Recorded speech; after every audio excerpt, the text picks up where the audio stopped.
When I need shelter, warmth, security, I know you'd be there.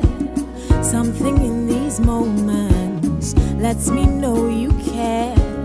Maybe the way you shield me, maybe it's your smiles and the way you tell me it's okay to try. Now I'm invincible, I can pack my sack, I can take the long road, 'cause it's okay to look back if I am scared. I know you're there. Arise, together there's no limit to what we can do. Arise, with no wings, fly. Arise, and we're so high, enjoy the view. Arise, look, no wings, fly. This is Ariza, your financial freedom, your future. Calling the CARICOM community, assembling Global Africa, the 4th edition of the Afri-Caribbean Trade Investment Forum. Active 2025 is coming to St. George, Grenada, this 28th to 29th July. Join government and business leaders, investors, and trade and finance institutions to explore the theme, Resilience and Transformation, enhancing Africa-Caribbean economic cooperation in an era of global uncertainty. Be there as we stand together to strengthen our commercial ties, to promote shared trade and investment opportunities, and unlock prosperity for Africa, the Caribbean, and the wider diaspora. The 4th Afri-Caribbean Trade and Investment Forum. Reserve your place now at active2025.com.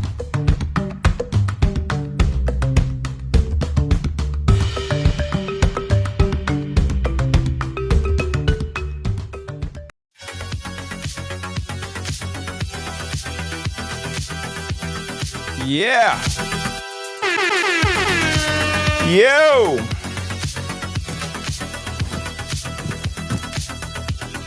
Welcome to Ride Along Live for today. It is Tuesday on the ride. Happy to be in the air chair. Happy to be here. Let me tell all you something, guys. Let me tell all you something.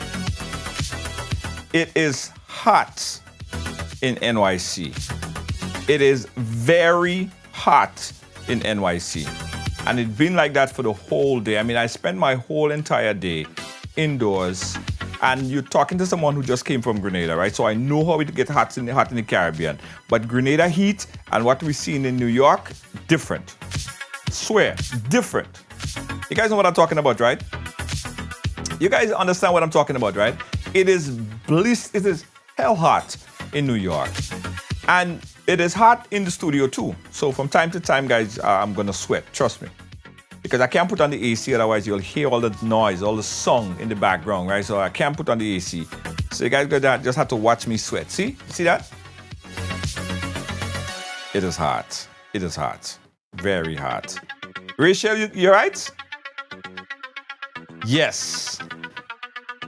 All right, guys, so today we have a very important story that I needed to share a while ago, right?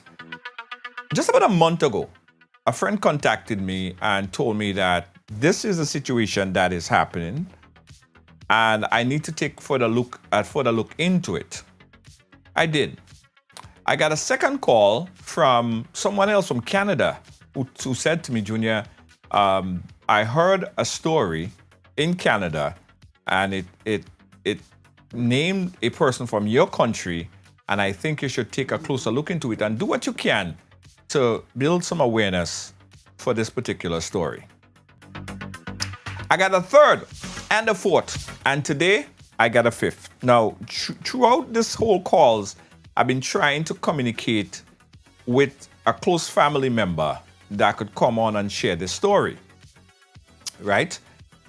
But it just so happened that I got a call today from that family member, and I think it was important that we cancel everything else that needed to be spoken about today and bring this family member on so we could understand what is happening. Serious things. But I want everybody to hear the story. I want everybody, everywhere to hear the story. So here's what I want you to do for me right now, guys. I want you to click that button, that share button, or just click at followers. At followers. I'll do it on my end as well. At followers. And when you click at followers, all your friends, everyone that follows you get that notification. All right? Because you know what we do with that ride along, right? You know what we do with that ride along. We pay it forward. So let me go and share. Let me share here. I want to share it and tag a few friends as well. I want to tag everybody. Everybody. Thank you. Thank you for the star. I just got some stars. Thank you for giving us the stars. We appreciate that. Laura, thank you so much. Lenora Augustine, thank you for the 90 stars. I really appreciate that for the stars. Veronica Sandy, thank you for at followers. Jennifer, thank you for at followers. It's important that we get this out far and wide. Lenora, thanks again for the followers. We need to get this out far and wide. Now, we are different from many other platforms. We are the voice of the people. We are the people who listens to the story. As we said from day one, everyone has a story to tell. All right? And it's important that you, more than you, right? Because then you get the information and we're able to do something with the information. Lydia Louison, thank you so much. Janelle Andal Lewis, thank you so much for the follow as well. We appreciate you. I still think you guys could do more follow than that because I want this program to reach everyone in Canada, everyone in the United States, every single person on mainland Grenada. Because I think that if we have this consensus of viewers, we'll be able to get something done, accomplished. All right. Let me go. Everybody I'm tagging. Christine Alexis, thank you so much. My wonderful, beautiful sister. Thank you so much for the follows. Pin this. When I tell you guys I'm serious about this today, I want you guys, if you never shared the program before, I want you to do it today. Jill B. Harry, how you doing? Thank you so much for the follow. Janet Mark, thank you so much as well. It's important, guys. It's important. I'm really begging you for the share today. It's important. Everybody should share. Everybody should share. Everybody should tag friends everywhere. So, Zinel is the daughter of a young lady, the young lady that we're talking about. We had so much updates and calls, and miraculously today, the family contacted us to shine some light on this particular story. So I'm happy to bring on the platform today the daughter, Zinel. Zinel, let me unmute you. Zinel, how are you doing today? Hi, I'm doing well. How are you? I am doing good, but I think I'm doing a lot better that I got in contact with you or a family member contacted me and then joined the call with you so that we could kind of Right. understand what's really happening here. So I'm going to give you the opportunity to tell us the full story, Janelle. And we're just going to ask some questions at the end, but I want to listen to you. I want to listen Sure. to you, understand what the issue is. So take us back from the beginning. Lead us Okay. through what really happened, Janelle. Yeah. So firstly, my mom, Vicklin Charles, um, she got diagnosed with breast cancer back in 2019. Um, she did chemo, everything went into remission. She was fine. But during that low point, um, we believe as the family that she connected with this man um, through online, who later became her husband, but his name is Babai Israel. Um, I'm guessing, you know, and kind of played on that in a sense, to kind of get to know her, kind of built that trust with her. Um, and that's how they met. That's how it started. So, moving about 2 years forward, she moved a couple of times. She owned a couple of homes, and he, for the most part, was still in the States. But coming towards, I want to say, 2022, uh, he came to Canada, kind of stayed with my mom for a bit. At that time, I wasn't living with her, I lived on my own. Um, and they actually got married, more so eloped in Niagara. When that took place, no family members were there. We were actually informed after the fact. So that in itself brought a lot of concern and questions, which we didn't get too far with. Um, Shortly after that, my mom decided to sell her home in Brampton and now move to the States with him. And she took my youngest sister, who is 12, along with her. During that time, we spoke every now and then through phone calls, but not frequent enough to really gauge what was going on while she was there in the States. It was about 2 years and a half she lived there with him. And during that time, which we later learned was she was frequenting the hospital um, often, which was not shared with us with the family. We were never aware that she was ill or she was sick of that sort. Um, but coming to September of 2024, just last year, um, my aunt who lives in the States, in Florida, and my uncle who lives in New York also, um, talked with her and gauged that, she's not doing so well, but they're not exactly sure like what is going on. So when I got a chance to speak with my mom, I could tell that she was ill, just really, really ill. And I tried to encourage her to come back because not with having cancer in her for her like the past history, her medical history, she should be, keeping up with appointments and whatnot, which she didn't get the chance to because she left Canada. So, along with her doctors there in Vegas, that's where she was staying. They also encouraged her to return back to Canada to receive care.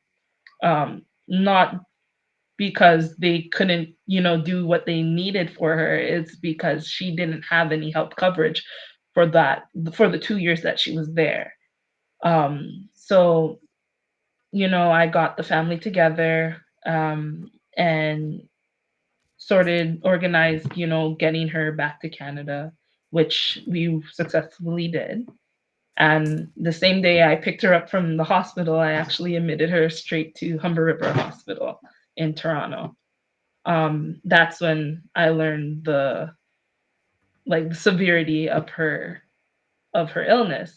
That her doctor diagnosed her with leukemia, along with another infectious disease that just for medical background, it's more so found in the Asian ethnicity. So a lot of questions, a lot of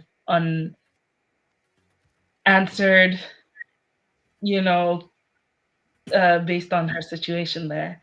Um, so she was admitted for about, I want to say, four or so months, doing chemo. I live here in London, Ontario. So for those who know, the commute is 2 hours. So I was commuting 2 hours from London to Toronto, taking my mom to her appointments. At so at that point, I became her primary caregiver. I was always with her. But that still, wasn't enough for the family because she's supposedly married. Where's her husband? Why isn't he here when she's, you know, very ill? Which was never really clear, never really understood why he couldn't get over to Canada. But other than that, there's things he has to tie up, put things in storage. That's as much as I understood of the situation. Um, so she went through chemo while admitted in the hospital in Toronto and got through that. She finished in January. Her doctors had nothing but, praises to give. She didn't look like a typical person who may, be diagnosed with cancer. She wasn't ill where she couldn't get out of bed and, she was doing quite well for herself. So from January, she was home with me here because she got discharged and, just taking it easy, going to her appointments, whatnot. Um, Fast forward to about March, she, informed me that, oh, her husband will be, making his way here, to Canada. Said, okay. You know, just that okay when he gets here, you guys, I guess they had planned to figure things out, finding another place to stay because there's no way she could return back to the states, in her condition. So he arrived here in Canada, um I want to say late March going into April of, yeah, of this year. And I remember going to work and coming back home and all her stuff was gone. Um, she didn't let me know or anything that she was planning to leave or whatnot because when he arrived, he got a hotel to stay for the night and whatnot. But it was my understanding, or what I assumed was that she would commute back and forth, because staying in a hotel with that condition is it's not. I wouldn't think that would be the best choice. Um, but she had left my home and they were staying in the hotel for about 2 weeks. The first week of her being in the hotel, it seemed fine. Um, she developed a cough, which, myself and her sister, man, kind of encouraged her, hey, you should check on that. You shouldn't be getting sick, um, after being on chemo. Your immune system is quite vulnerable. Um, but she never really had that urgency that I've seen her before have with her health to get it checked out. So coming to the second week now of staying in the hospital, she finally decided that okay, it's pretty bad. She wants to go and um, check, like get it checked on. And that same day, she got admitted into the hospital. I believe that was March 23rd. She got admitted. They they diagnosed her with pneumonia. Just kind of out of the blue. She was doing so well. Nothing would have indicated that it would have gotten to that point. Um, I spoke to her the morning of March 24th. I had plans to visit her in the hospital and grab anything she needed. And she sounded fine. Nothing that would raise any concerns. But I believe once it turned about 10 or so in the 10, because I spoke to her quite early. So by noon, I got calls from my elder sister saying, you need to get to the hospital really fast. It's not looking well. They assumed that she had a stroke. So I All right, rushed so over to the hospital. let's take a pin right there. A lot Mhm. said, and I want to take it kind of slow so the audience get a good appreciation and understanding of the full story. All right. So we'll Right. pick up back from there. But I want to ask you a quick question, right? As it relates Right. to the type of relationship you had with your mom. Because you said earlier that, you know, initially the relationship was such that they was not married, but they, he said that they was married. And when they did Yes. officially get married, they eloped. They went and they ran away and got married. I mean, she's of course old enough to do that. Right. What was the relationship with you and your mom? Me and my mom was we were close. Like l- one thing I can say that we bonded over is our um our profession because my mom was a nurse. You know, Okay. she when I while I was in elementary school, she was actually studying to get her nursing license. And when I Yes. went into high school, that's when she got it. So we were quite close. We bonded over our, interest in medicine and whatnot. Which is why she had, full trust in me taking that role in being her caregiver. I Right. didn't have to, look for, any outsourced caregiver to, be there for my mom. I took the time off and took care of my mom. Right. So the relationship was good. The relationship was good. Yeah. The relationship was good. We talk and stuff like that. But she eloped Mhm. and she didn't invite none of her kids, none of her family member besides just her, and the young man. Yeah. Yeah. How did she come when did she came back and told you that she was married, or how did you found out that she got married? Um, I found out through her kind of indirectly. She actually just sent me photos of it, of them, getting married.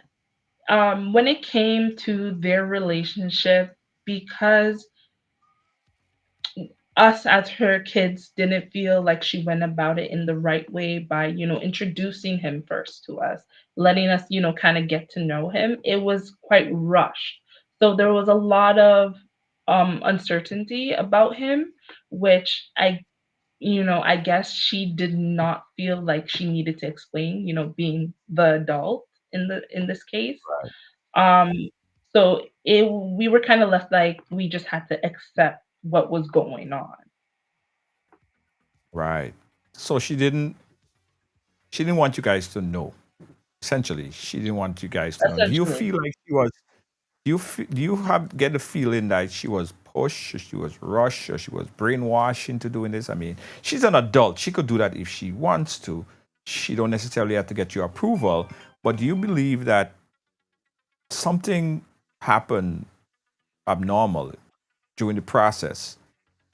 Because you know your mother, you know how your mother communicate, you know how your mother, you know the kind of relationship. Do you think it was her to do something like I that? Normal thinking self? I don't believe that was her. I don't feel like that was something that she came up with. I feel like maybe he had, said, "Hey, we're gonna do this," and she just went along with it. Right. Okay. All Yeah. right. Let me bring everyone back to speed where we are. So Mhm. we have here Zanelle, the daughter, and her mother. Where we at right now, her mother, she was explaining the type of relationship she had with her mother. Her mother found this young man. She lived in the United States for quite a while, back and forth. And she's from Canada. Well, she originally from Grenada, but she lived in Canada for quite a long time. And she met this guy. She was in Canada. She was diagnosed with cancer. She was back and forth in Canada. And we got to the point where her mother came back to Canada to seek medical attention because she was diagnosed with leukemia, right? We was at the point here also where you said that the young man, you don't know why he didn't want to come back to Canada at that point in time when he was taking care of her, but eventually he came. Eventually he came back to Canada and he was there, he was present. What type of relationship did you have with him? We We didn't really have a relationship. Um, there's honestly not much I can really speak on. We communicated back and forth um, in regards to like my mom at most, but I wouldn't like you hear me addressing him as my mom's husband. You know, I'm not gonna say stepdad because I didn't feel that type of connection because I don't really know him. I never got the chance to actually um know who he is as a person. Right. Was he much younger than your mom, or much older than your mom?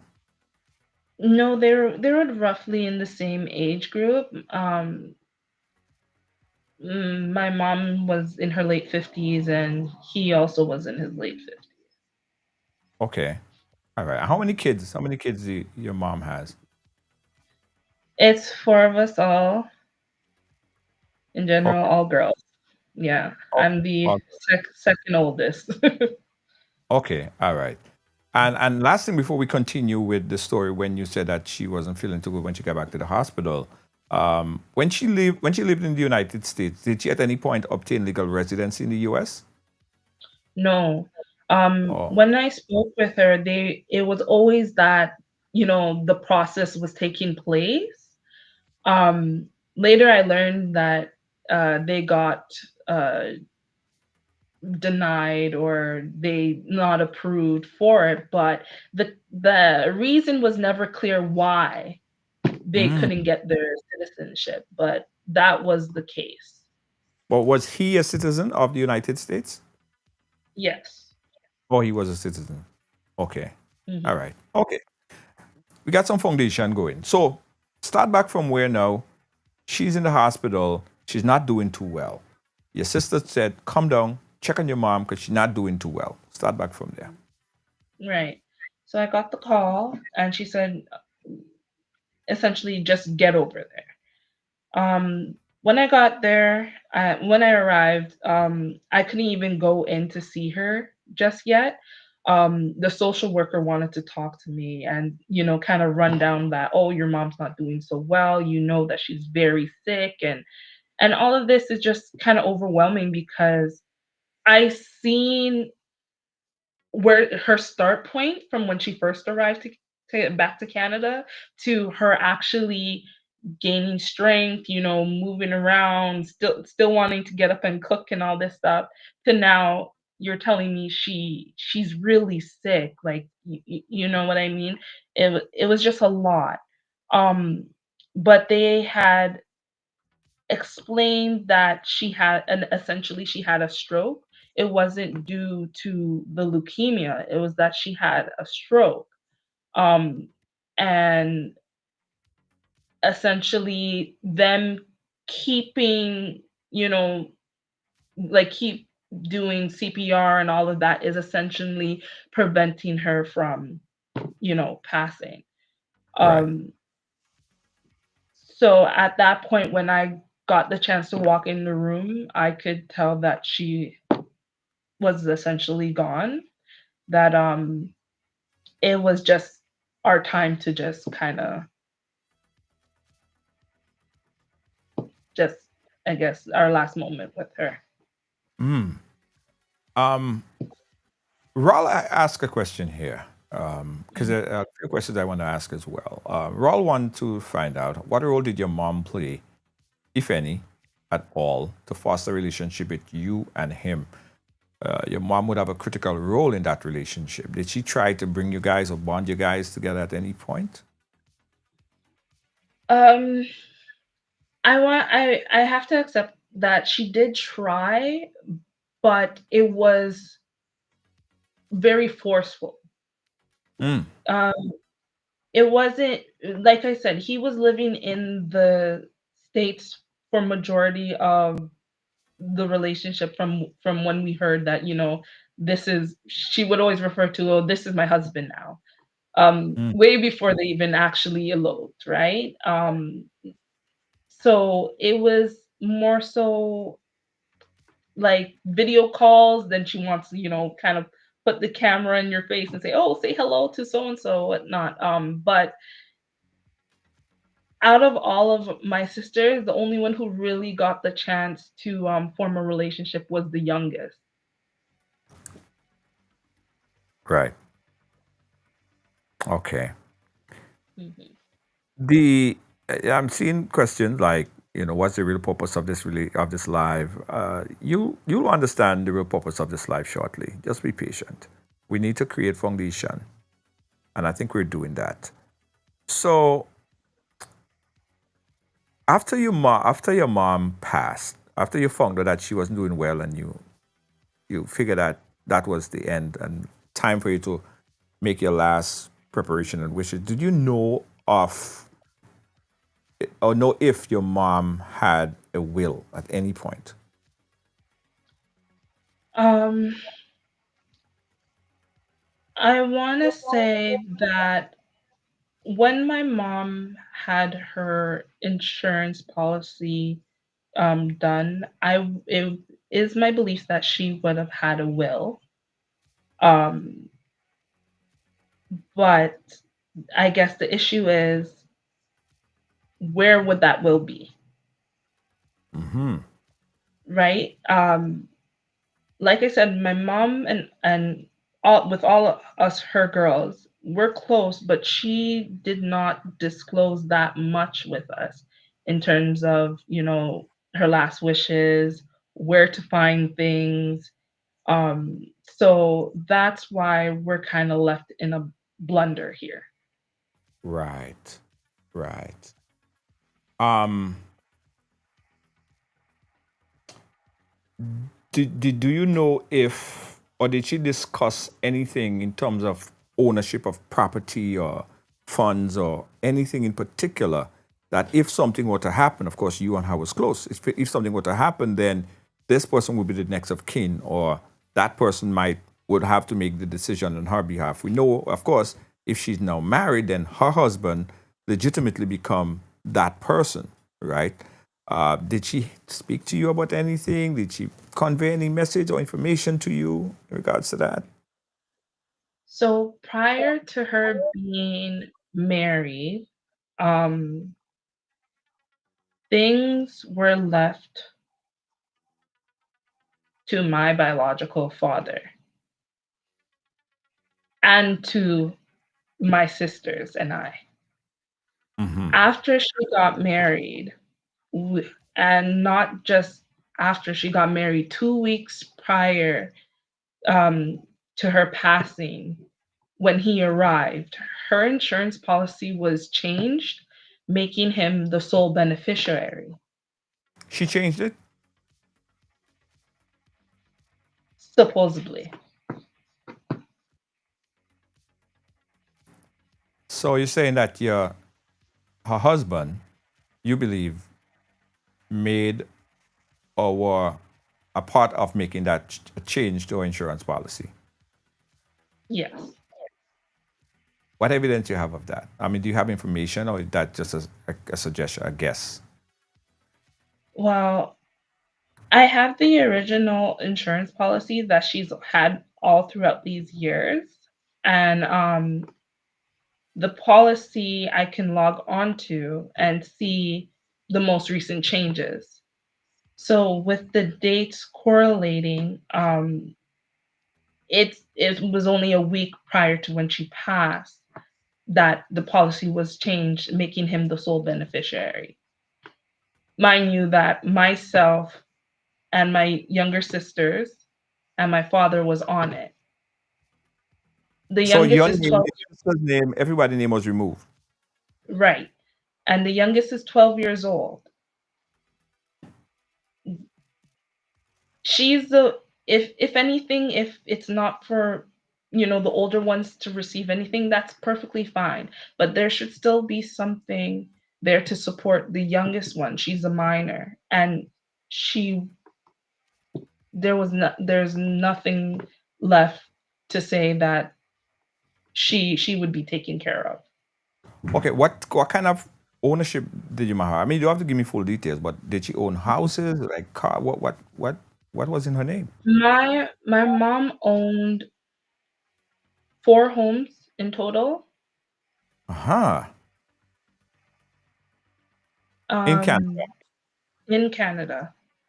Mississauga area, Brampton area, We Ajax area. lived in, yeah, we lived in Mississauga was the first home. Second home was in Ajax. The third home was in Dundalk, and Mm-hmm. then the fourth home was in Brampton. Wow. And just for the folks who don't know those areas, a home in Mississauga right now, average value of about 1.5 million. You can't find anything below that in Mississauga. Houses are very rare. I mean, this I know the area very very well. Brampton, Mississauga area, Ajax. I know the area very well. Highly developed area. Everything convenient. So I know the property value in those places are 1.5 million up. It's very unlikely you get something under 1.5 mil or 1 mil. So she owned four of those houses and nothing was left. What about the signature on that document? Does the signature correspond? I have my own suspicions based on what when I've compared the signature. Um, and you know, you can argue the fact that she wasn't well. Maybe she didn't have the strength during coming to the last 2 weeks there. But I would definitely question the signature that was there on the policy. Interesting. Now, folks are asking this question, so I'm going to ask you: what was the reason for death?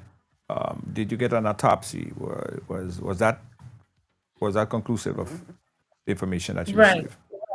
So, while in the room, I requested a full autopsy to be done, um,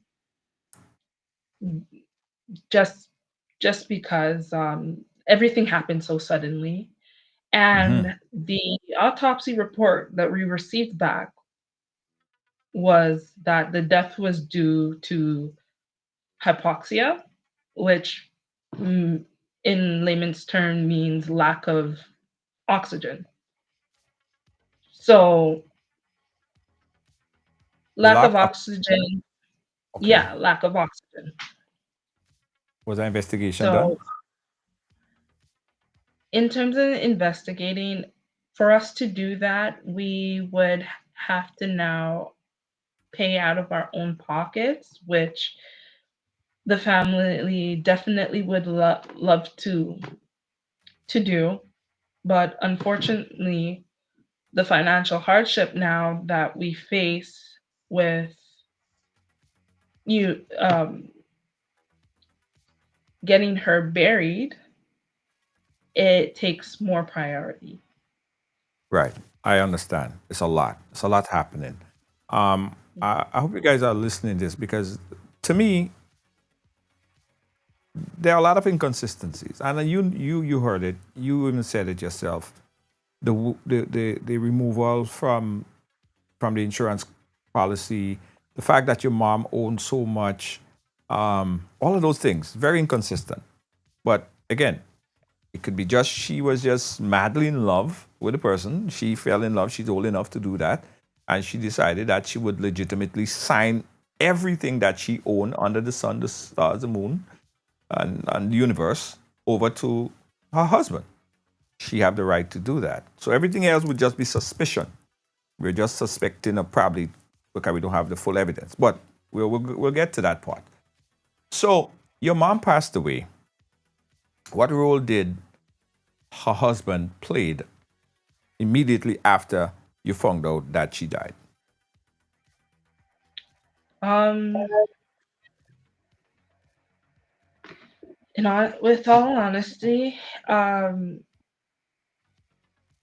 not much.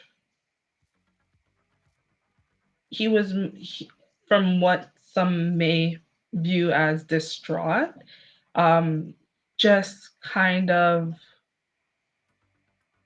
secluding himself. I was the one to start making the phone calls to funeral homes, um, getting quotes, trying to organize. certain things, which I had to, of course, work with him in for financial reasons. And most of the time, the response I'd get back is, whatever you guys, you guys choose, just let me know. Okay. So, I went ahead and made appointments with funeral homes to get everything started.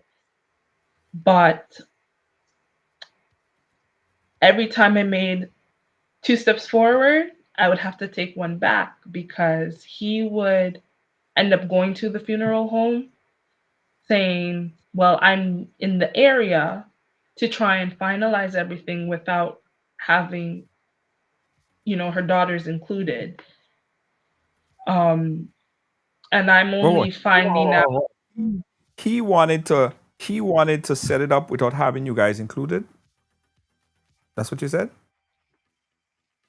yeah, yeah. Strange. I mean, at this point, I can only say the truth because I would try and, take that initiative to, work with him. Again, like I don't really know him, but I'm doing this because this is, the person my mom chose. So I want to be respectful. I want to be cordial. So I'd make the appointment. I made an appointment with the first funeral home. Mind you, we had to go. It was a process. So for the first funeral home, I made an appointment, let him know the date, and then I get a call from the funeral home, the director saying, "Oh, so and so is here. I was just wondering where you if you were attending." And all I could say is I didn't know the dates were changed. Hmm. So, that also makes it just didn't look good on our part because now the funeral home that manager or director is there trying to figure out what exactly is going on. Why would someone come in without, the family when you had already expressed that the whole family wants to be there to, see the process through. Right. Right. And why Mhm. would from I mean, you thinking about it, why would he want to not have you and the rest of the family a part of your mother's funeral? What what why would you think he would want to do that? Um, Observing all that have taken place till now, I can only say it was just about control. He really treated it as we were the outsiders, um, that we have no entitlement to anything in that pertained to my mom. Hmm. Hmm. Okay. So what happened to the houses immediately after your mom died? Did he immediately claim ownership of all our properties? What happened there? Because that means that if he's the one now that is next of kin, he basically has the monies, whatever. He probably in a financial better off position to pay for the funeral because he now have all of that stuff. What action did he take immediately after, as it relates to the houses that your mother owned? Okay. So again, he wasn't in the picture when she had the Mississauga house, but Mhm. I want to say for the last two, I believe he did sign for, I'm not sure in the right terms or the right words for it, but I believe his name was on the house in Dundalk and then was on the last house she owned in Brampton. Um, with her passing, you have to get a list of her, her estate in order and all that, whatever information is needed. So I found that the money that she should have had from selling her last home, it was never deposited into any of her Canadian accounts here. Where was it deposited? So, pardon? Where was it deposited? I could only assume it was deposited into his account in the States because she wasn't a citizen. No, but that's going to be, And hold on, that's going to be difficult to do. Um, that's going to be difficult to do for that money to be transferred into his account in the United States. That Mhm, that that can't just happen like that. I mean, I'm no lawyer, I'm no real estate agent, mhm, but in order for that money to transfer, there it's a process. It could mhm. happen. She could deed the money or gift the money to him in Right, certain kind of way. But just to deposit the money into his account, I don't believe that process could be so seamless. I'm right, just saying. right. I Mhm, stand corrected from some of the legal professionals on there. Did he have an mhm. account in Canada? Do you know of any account? Do you know of any financial holding that he have in Canada? Um, of his own, I do not believe so, but she had made a joint account with him for Uh, one of the accounts she had here in Canada. that's more probable than having Mhm, that money transferred to his American account. That's going to be a lot more difficult. Not impossible, but I think a lot more difficult. So it's quite mhm. possible that he acquired her bank account information in Canada that he had joint connection to. So he could have obtained that very easily, Right, right? right. Did he have any Mhm. conversation with you um, in terms of how he is going to help financially in paying for the funeral arrangement for your mom? So a few days after she passed, I, initiated a meeting to kind of gauge what our next steps are. I mean, it's a first for me and my sisters having someone pass that we had to take responsibility of. So I asked him, is the insurance policy, is that what we're supposed to use, for her funeral service, for her burial and whatnot? And he said that yes, that's what we're supposed to use. It's more than enough um, to take care of her funeral arrangements and carrying out her last wishes. Right. Okay. Well, that's good. Mhm. So he agreed to play that role. He agreed to make those funds accessible to do that. Right, right. But But um, because as things progressed, he was doing things behind our backs and acting without, involving us. Um, it raised concern to if he would really fulfill that role. mhm, So my elder sister, you know, expressed these concerns to the insurance company, which, by right, they have, you know, all grounds to do their own investigation.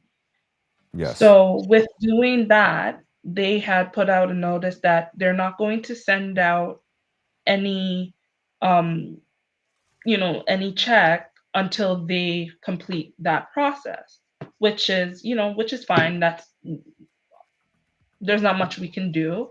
So now my aunts and uncles spoke to him and said, well, with her house being sold, that money that she has there should be enough to now cover the expenses. So, in the sense that we shouldn't have to worry. Um, but he answered saying that when when they got married, everything she owns is is his. That we the family have no business asking or inquiring about it.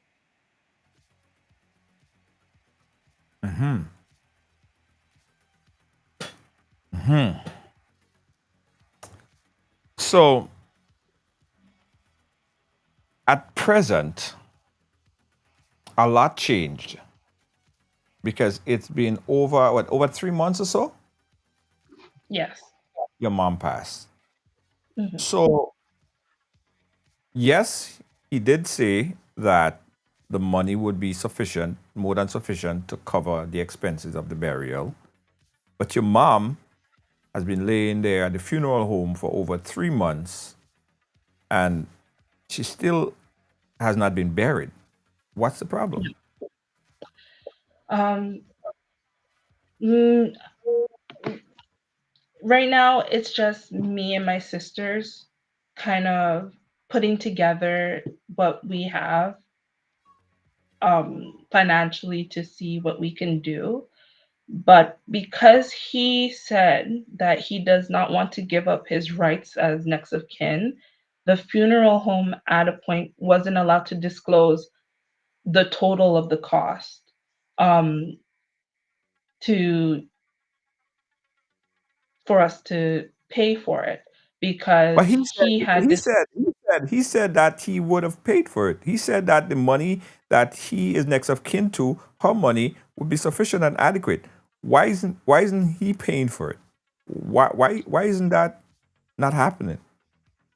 Because he decided that from when the insurance company decided that they won't send out any money, um, that we caused we're the one who caused Oh, the burial to be delayed. I got you. Understood. Everyone is asking, where is the guy from? What country is he from? It's not like it makes a difference, but everybody's interested to know where he's from. Um, uh, he says that he was born in Alaska. He was Alaskan. Okay, Hmm. he was born in Alaska. Okay, and your mom, who Yes, we have a picture of her right here, she is Grenadian. yes, she is. She was what part of Grenada she was born? You know, St. George. St. George. She was born in St. George. So it's been 3 months. Your mom has been at the funeral home, unable to be laid to rest. The funeral home calling you guys and saying, "Well, if you don't deal with this situation sooner, then it will have to go back to the state in order for Right. them to bury her." Right. Because he had said that he was making monthly payments Uh, towards the remaining balance. But when we got in contact with the funeral home, they shared with us that no, they've been trying to get in contact with him. Um, because we knew as a family, we knew that he had left Canada and returned back to the States. Ultimately, he also remarried, which of course came as a surprise. wait, hold on. How long ago your mom died? She passed March 24th. March 24th of this year? Yes, And when did he get married? Remarried? it was 2 months after, so in May. Wow. Okay. Yeah. Okay. So Yeah. what did he take himself out of the equation now? From the funeral home trying to reach out to him, they did get a response, but it just turned into like just an argument. And he said that if we, her daughters, are willing to do it, just let us do it. And that's where he left it. So he's not interested in paying, spending, assisting financially, nothing, so that your No, mom would have a funeral. no.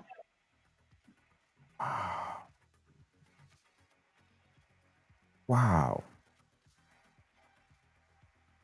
So where are we now? What's happening now? Where are we as of today? As of As it relates to today, the funeral. um, as of today, mm, my sisters and I created a GoFundMe because Uh-huh. ultimately we do not have the means to take on the remaining balance from the funeral home on our own. Um, extended family is doing what they can, because they're not here in Canada, but they're doing what they can to support us. But we've created a GoFundMe to gain some financial support and donations that I've since received our first payment, and I've paid that towards the funeral home. Because lucky enough, the funeral home was kind enough to say that since we've been transparent with our situation, they'll see what they can do on their end and work with us to get my mother buried. Because, like, like I said, it's going on like 4 months now. Because March, and she's still there at the funeral home.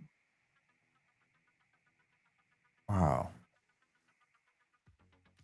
This is a very, very, very sad story.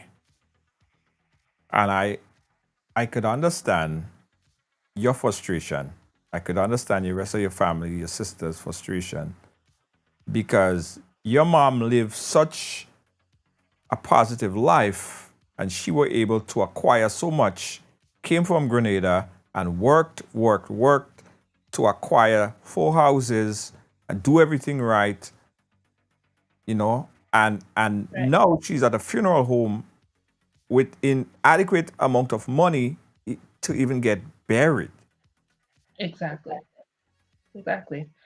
That's what we're struggling with, because in no way does she deserve this. She worked too hard, to provide me and my sisters the things that she lacked when she grew up. So I'm sorry, I don't want to cry, I know, I know. but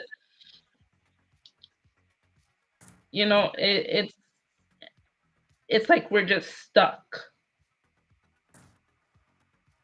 We can't really get the time to properly grieve because she hasn't been laid to rest. Yes.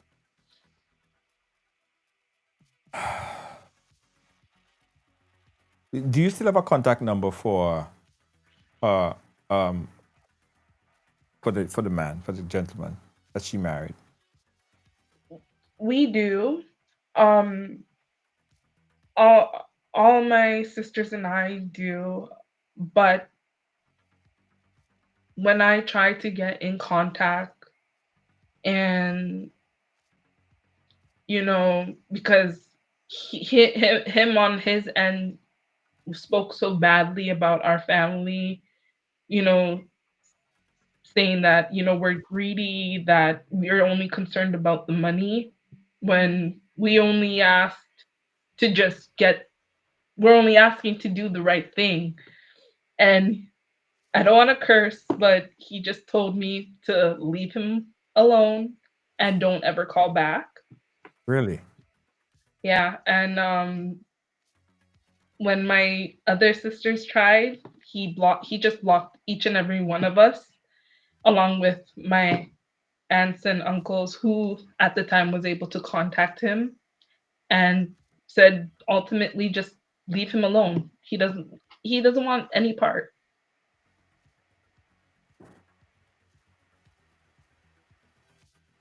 Hmm. Hmm.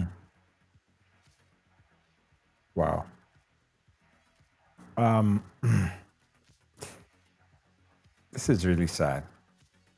I don't know how else to put it. This is, you can't even grieve. You can't even, because all this happening. You can't even. I don't even know if you really realize and really came to the realization of what's happening here. Your mom, you know, your mom passed away, and you just wanting a smooth process throughout, and you can't even have that because the person who came into her life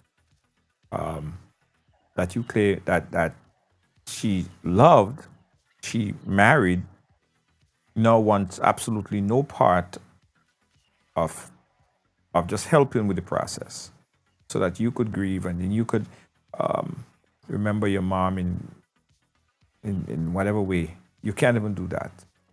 He blocked everybody, and he don't want to have nothing to do with it. This is tough. No. This is really tough.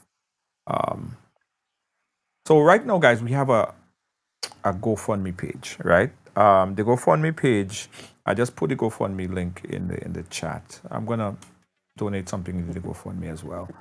This is to help to facilitate the process for your mom. And after that process is complete, I think that you should even seek out a pro bono lawyer Hmm. to investigate what's happening here, because this smells kind of funny to me. Yeah. If based on Yeah. what you're telling me, I always know that there are multiple sides of the story. I may get in contact with the guy tomorrow, and he might tell me a totally different side of the story. We understand Hmm. how this thing goes. But based on what you're telling me here, I really believe that you should seek clarity in the Hmm. property that your mom owned and the process of a will and how this whole thing went down. Because it Yeah. doesn't smell good. Doesn't look good. Right. Right. Any last words you want to give there? You want to talk to the audience about, and what was your main reason of bringing this story out there? Um, my main reason is that you have to be careful who you speak to when you're when you're in a vulnerable place, Yeah. because there's a lot of people who prey on that and they think they can use that to their advantage. Um, to get a hold of you, for you to let them in and trust them. Um, in no way did I think I would lose my mom at 50, 57, I believe. 57. Um, it's it's just hard because I now have the responsibility of watching over my younger sister who's 12. And I'm I'm even trying to figure out how to do that for and now not necessarily replace my mom, but be be uh, the portion or half of what of the mother that she was to us, you know. Um, but I thank you for, listening, and even if it's just to share the story, that's that's more than enough.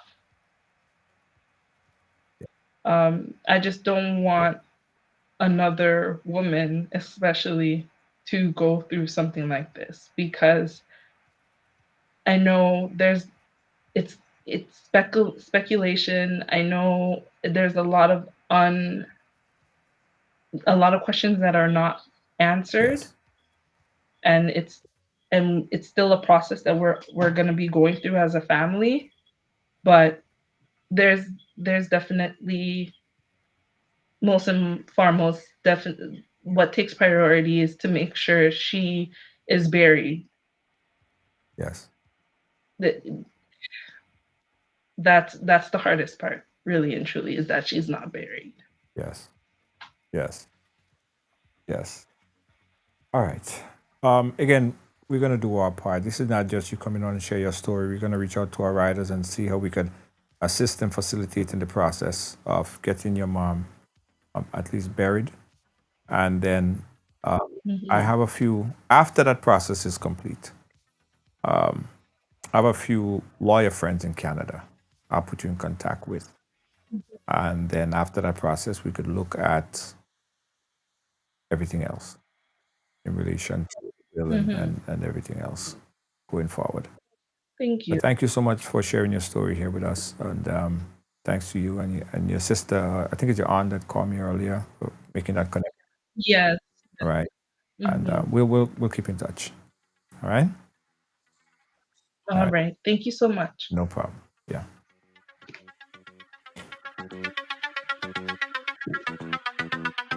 Yeah, boy. Whoa. We'll be right back. Celebrating 40 years is a significant milestone that often evokes reflection, gratitude, and recognition of accomplishment. Feeling very excited about it. When I reflect on it, some artists took 10 to 15 years before they get through. They keep knocking at the door. The first time the nation heard about the Limas Gilbert, they show me that love. They show me that respect. They go crazy over the beats. They go crazy over the excitement. They go crazy over the rhythm. And I appreciate that. Sunday, August 3rd at the Progress Park in St. Andrew. It's Specky 40. Tickets available from gotofed.com. Presented by Limas Gilbert in association with the Spice Mass Corporation and Sedu. Are you a progressive young leader, a proactive emerging executive, a rising professional? Then you need appropriate cover for your vehicle. Introducing the Pro Motor Plan from Beacon. Car insurance that includes free loss of use, windscreen cover up to $3,500, free special perils, free accident forgiveness. Get Beacon's Pro Motor Plan today. Don't procrastinate. Call Beacon today at 440-4447 or visit beacongrenada.com. Hi, I want $10 on Playway, $20 backup on Pick 3, and cash for each, please. Okay, are you adding multi-X to your bet? Yes, multi-X, all of them. Smart! Best value bet. Backup and multi-X, you cannot go wrong. Don't matter the bet, multi-X all of the daily games. With multi-X added, your winnings can be multiplied 3 times, 5 times, even 7 times. So make it a rule. Add multi-X to all your Playway, daily pick 3, and daily cash for bets every day and for every drop, and watch your money grow. Available at stores and online. You heard it here. Multiply your winnings daily. Must be 18 or older to play. NLA, making your dreams come true.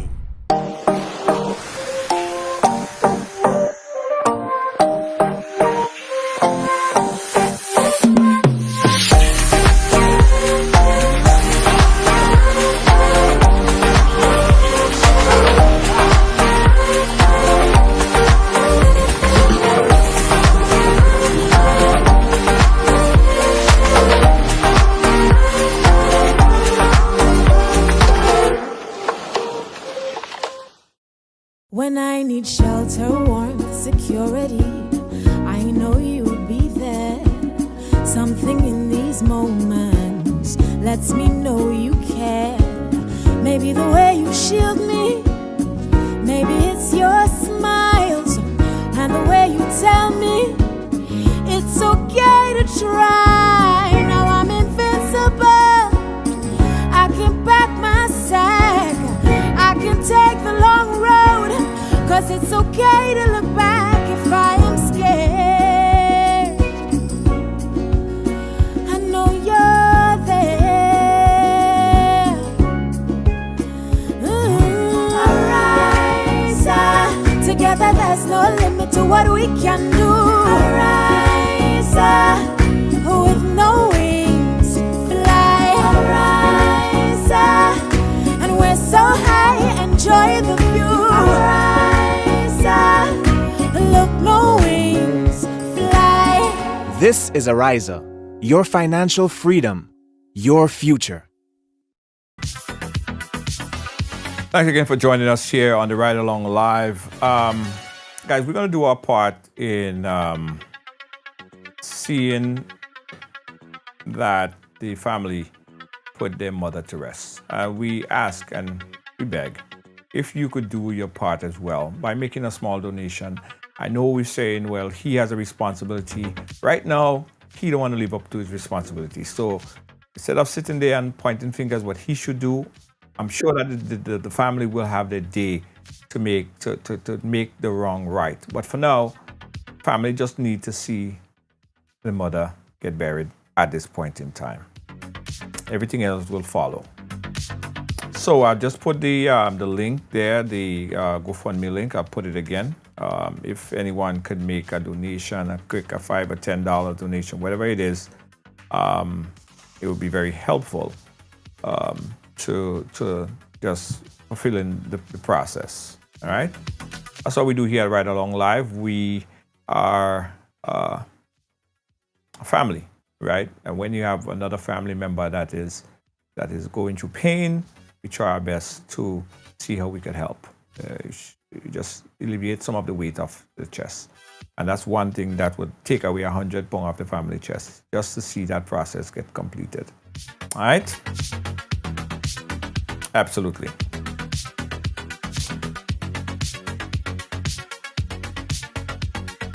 All right, guys, we have a lot to also talk to you about in reference to what we're doing here at Ride Along Live. A few events I want to tell you guys about before we wrap up. Of course, you know we're doing the Monday Night Mass boat ride. It's a cruise, Monday Night Mass. So instead of going down the road, we're going down the sea. We're going to be on the ecstasy. I want you guys to be a part of that. We still have a few more packages. So if you're sticking, if you're moving slow, you'll go get left. You'll get left. So click the link right there and click the link and do your thing. Purchase your package tonight. All right. Thanks to Ariza for coming on board this week. And if you have a business to advertise and you want to advertise and Ride Along Live, you know what to do. Are you looking to take your business or event to the next level? Advertise on Ride Along Live and reach over 10 million viewers worldwide every month. With a global audience tuning in for the latest news, entertainment, and culture, your message will get the exposure it deserves. Don't miss the opportunity to showcase your brand to a diverse and engaged audience. Ride Along Live, where the world watches and your business grows. Contact us today to get started. Also, big up to the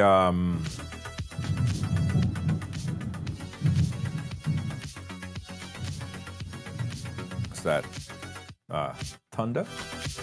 Yeah, big up to the Specky Turn 40 event, also happening during the carnival season. Big up to the GTA and JetBlue. Don't forget, if you're flying to Grenada, you gotta book and fly with JetBlue. Book your flight online right now at jetblue.com. JetBlue, jet away with JetBlue.